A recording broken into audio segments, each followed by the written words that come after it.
All right. So keeping on with our bits, overrated, underrated. It's becoming more of a hot topic, Jim. Yeah? I think people are liking Some success lately. We're liking the. And I want to be very clear about overrated, underrated. I'm always going to say this at the beginning of each video. In the past, we would do it cold. We might end up agreeing. Most of the time, we did agreeing. So this is why we kind of said one of us is going to be overrated, one of us is going to be underrated. And it's not even necessarily our actual opinions. It's like being in a friggin' debate club. You're Right. doing it to just throw an opposing point. So don't think if one of us is overrated, in this case Jim is, and I'm underrated, that's necessarily our true feeling. All right. So the topic this time is Marvel vs. Capcom, the series. So, Jim, you are overrated. All right. And you are going to go first. All right. And before you lose, I just want to say good luck. Thank you. There's a Denny's around the corner. God damn it. Did you like that picture of the Grand Slam I sent you? I hate you. It's delicious. I hate you. I know you might not be able to track those points on your diet, but come on. I could track a Grand Slam. That'd probably be a full day right there. But, that being said. Go ahead. So, Marvel vs. Capcom series. Right, if I was to ask you a question about games that are, for the most part, that are fighting games, what's one thing that you think is really important you should probably nail in them? For the overall enjoyment of the community.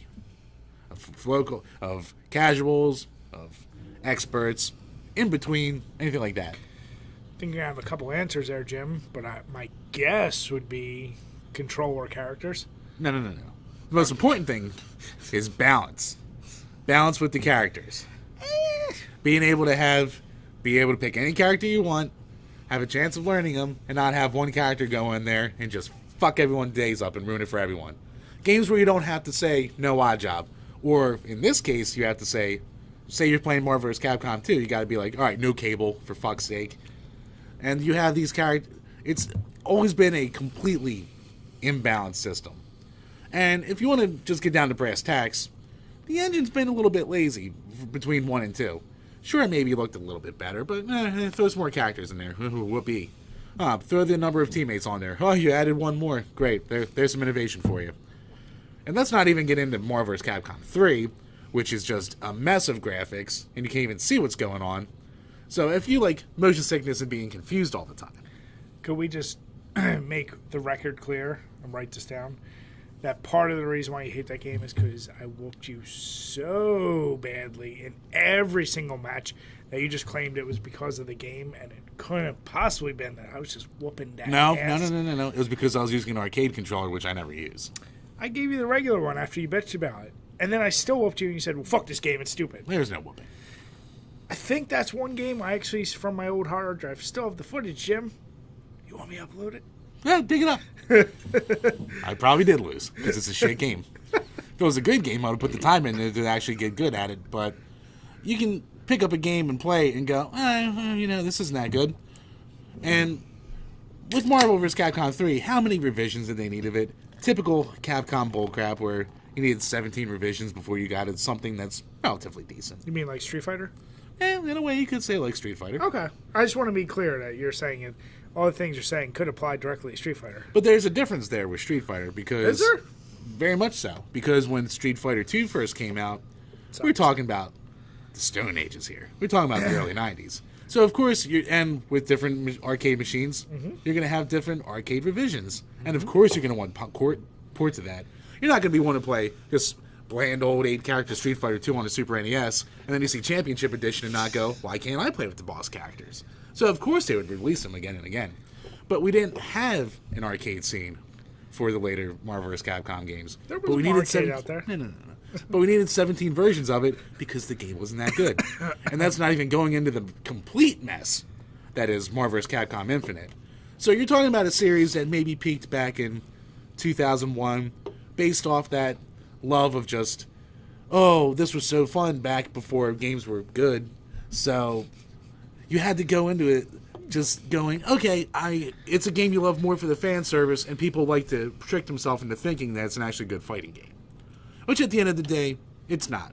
It's like saying Smash is a really good one-on-one fighting game. Or 2-on-2, or whatever the fuck you want to do. It's like saying... You can say a lot of things, really. But at the end of the day, you know deep down in your heart, it's not that good a game. It's carried by its fan service. It's, a lot of times, very lazy. And, to be honest with you, it was really never that great in the first place. You could go back to the original games like Street Fighter vs. X-Men or Marvel Superheroes, where there's actual innovation put into it, and go, oh, here's a game they actually tried with. Marvel vs. Capcom, they're just like, oh, we have licenses. We'll pull all the licenses together. Hooray! Everyone loved us! So those are my main points. Okay. So, since I'm doing underrated, few things I'd like to point out about Jim's argument. I just want to make sure the record's clear. This is from Jim's mouth himself. I'm not interpreting. But for one, so he said, Street Fighter 2 was good when games were no good. So basically saying games before that, like Street Fighter 2, a lot of those fighting games were terrible before then. Very fault. It was before you had a development cycle to really learn what it done. So he just admitted that. So he admits, in some degree, that this game, at its second release, that's fair to say, that was a good game, and that ones since then have been terrible. So you kind of said that already, right? So what I will say is, while this may not have been the engine that developed, off of the very first game, Marvel vs. Capcom, it was inspired by X-Men Children of Atom or something. I'm sure I'm butchering that. But either way, I know there was an X-Men game that was similar, but then Marvel vs. Capcom came along. Just the sheer idea, Jim. When you were a kid, you said what's important. I said characters and control. You said you're bullshit. So my question is, when you were a kid... I said what was important for a fighting game. Didn't you always think, man, wouldn't it be awesome if I saw X fighting Y? Two completely different things fighting each other. I mean, shit. You like Smash, right? Yeah. Everyone likes Smash, but what makes Smash so good? It's not just the fact that you can play as Mario. You can play as Donkey Kong, as Link, as Pikachu, as other shitty characters. One, who says it is Donkey Kong? I do. Well. So my point is, it's awesome when you can bring them all together. And listen, folks, I may be many things. I'm not a timeline expert. You are a lot of things. But here's my question. Marvel vs. Capcom 1, did it potentially come out before Smash Brothers? I believe so. So would you say that was the first game to really intermingle characters like that?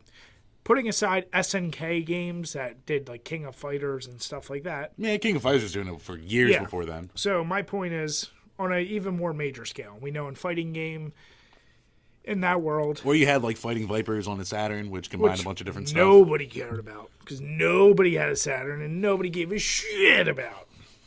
So my point is, let's stay the shit people care about, not the 12 of us out there who had a Saturn. I don't have a Saturn. I never had a Saturn. Exactly. So we could say this was groundbreaking to bring two franchises so iconic, like Marvel and motherfucking Capcom, and make them fight each other. So just put that aside. But we know that's up there. All right, so groundbreaking. So the fighting engine. We've already established on this channel, between us, between our fans, Mortal Kombat's the best fighting game series ever. That's undeniable, undebatable. It's done. So in the 90s, shit, even going into 2000s, when you think fighting games, you might have maybe threw Tekken in there, maybe Soul Calibur, but you only thought Mortal Kombat and Street Fighter. Then comes along this game, Marvel vs. Capcom. And sure, the first one might not have been great, but the second one, holy shit. You talk about a game that number one sold consoles. What was the number one most requested game for the Dreamcast, Jim? Look it up on your phone. Sonic Adventure?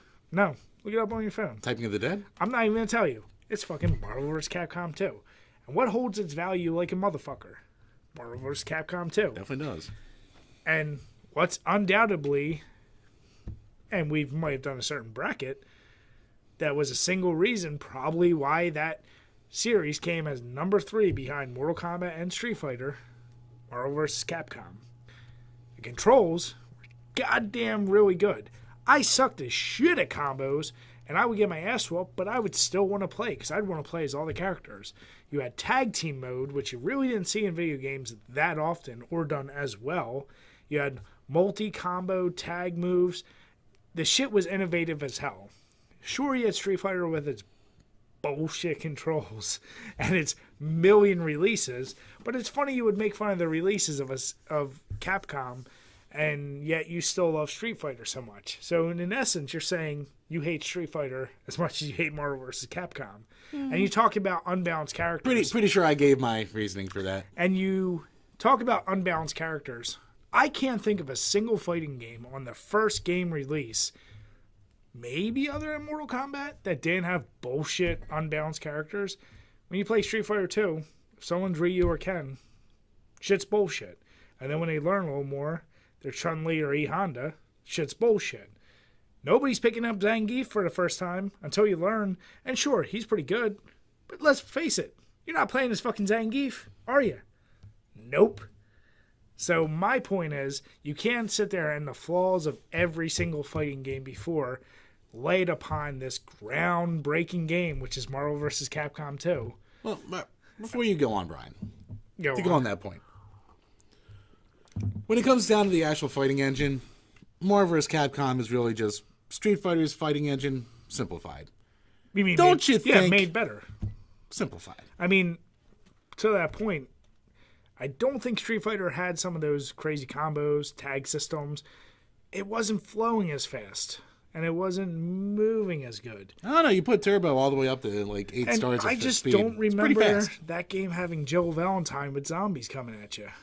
Yeah. Do you no remember one liked that? playing as Or, Jill. In a game no one liked anyway.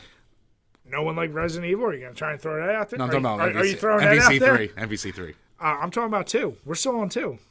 Why don't you get your goddamn facts straight? What my point was going to be is that since it's a dumbed down version of a game that's been out and has been uber successful for at least a decade before then, And after it would have 2 been quite back a decade. And let's put this... And even to your point about the multiple revisions, don't you think after those multiple revisions they would have learned a thing or two? Don't you think you should have expected better by the time it came out? Jim, without pulling up the numbers, take out whatever the highest selling Street Fighter 2 is. I bet you Marvel vs. Capcom 2 is the highest. Every other Street Fighter game has dropped off significantly. So my point is, Marvel vs. Capcom 2... Street Fighter 4 is pretty much... Street is bleh. It might be game. played a lot, but are you going to say it's better than 2? I personally like 2 more. Well, there you go. I just won. I just never had the time for it. So my point is... But the people who actually keep up and care about it... You got this groundbreaking series that's really well established in 2. And then 3 comes out. I like 3. I whooped your ass in 3. You couldn't even try and pick up a controller in 3. You didn't know what you were doing.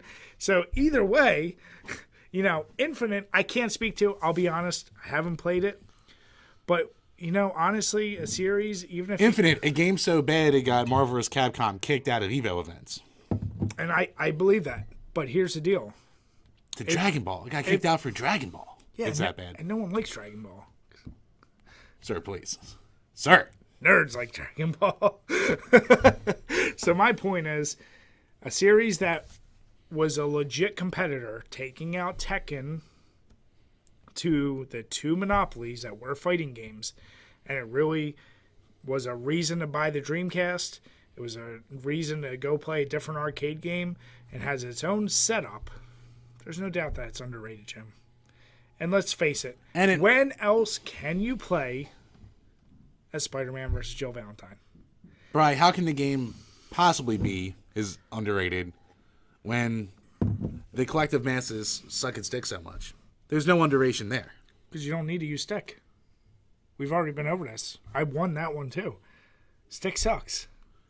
No, I said suck its dick, not stick. Oh, it sounded like you said stick.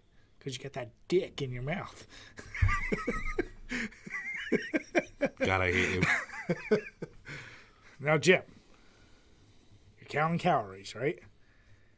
Now, with the Grand Slam, can you have some ketchup? Can you have some I need to know these things because... At this point, the calories aren't a concern. So my point is, I'm just going to end it with this. I'm right. You know, Marvel vs. Capcom 2 alone, even 1 was good, but 2 was damn near perfect. 3, even if it fell off a little bit, it's damn good, but you just sucked at it. Infinite, I can even write that off. Say a quarter of the whole series sucks. Still goddamn underrated series, Jim. And you're welcome for giving you that history lesson. My God. My God. So, folks, let us know what you think below. I will admit, part of the reason why I put Jim as overrated, because I know he actually likes the series more than me. I fucking love Marvel vs. Capcom 2 so much. I think in the future... I had to dig into all my goddamn, like, all the known flaws of it. So I think in the future, and honestly, I probably would go more overrated than Jim. I purposely picked our opposites for this one. It makes it a better argument. Yeah. So I think in the future, we're going to keep doing that just because it's going to be fun to argue against the thing you love so much. Like, Jim loved Marvel vs. Capcom way more than me, but it's still fun to do. So let us know what you think. I still actually don't like 3 that much, but I do, like 1 and 2. Oh, my God. Yeah. So let us know what you think. Yeah, do you think it's underrated, overrated? And, I mean, damn, how many times am I going to prove I'm better debater than you, Jim? Sir, please. Only people who lose debates blow their nose. Shit. Dude. Dude. So let us know what you think below, guys.